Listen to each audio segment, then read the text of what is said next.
दिनैनि बे गोथार सानाव जे 3.0 नि जे बेखेवनाय बे बेखेवनाय फोरबोआव गिबि आं मिडियानिसिम गोजोननाय साबायखर जासिग्रोबाय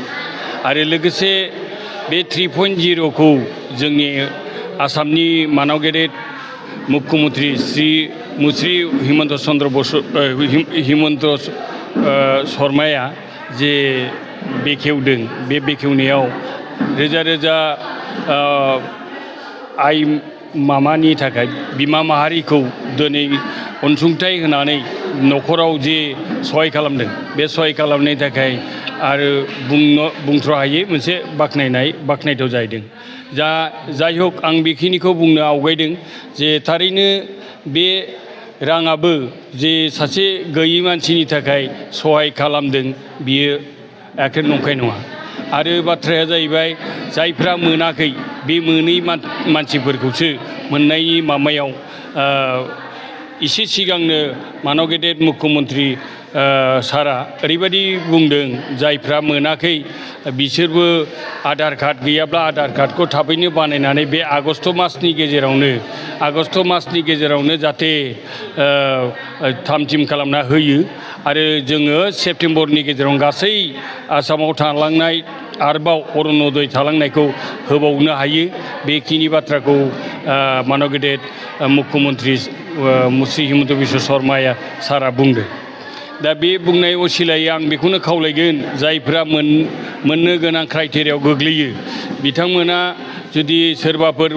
मोनाजासेनो दङब्ला बिसोरो जाहाथे गावनि बे KYC खालामनांगौ बा आधार बानायनांगौ बा माबा माबि होनो गोनां जिरादफोरखौ खालामनानै थाम थिम खालामनानै होनो थाखाय सेस्था खालामो बेखिनिखौ आं दिनै मिडियानि गेजेरजों माने खावलायहरबाय। आं बेखौनो बुंबावनो सानदों थारैनो फैगौ समाव बेबादिनो होबाय थानायनि गेजेरजों जे ओनसोलल' नङा सारा रायजोआनो जाहाथे मोनसे जौगालु मोनसे आबहावायाव नुजाफैगोन आरो बाथ्राया एसे सिगां जेराव सराइदेव आरो गलाघाट बे धेमाजि बेथिङै जे बानानि मुङै जे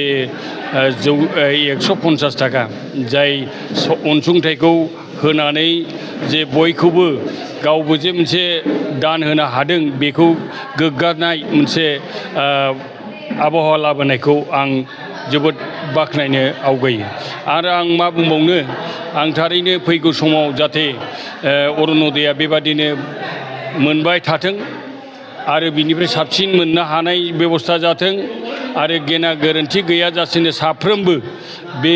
मोनफ्रोमबो VCDC आव मोनफ्रोमबो जायगायावनो जाहाथे मोननायनि बेबस्थाखौ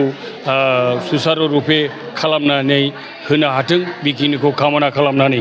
बयनिबोसिम आंनि गोसो गोरबोनि खुलुमनाय जासिनानै आंनि सुंद'यै बुंनायखौ आं फोजोबबाय।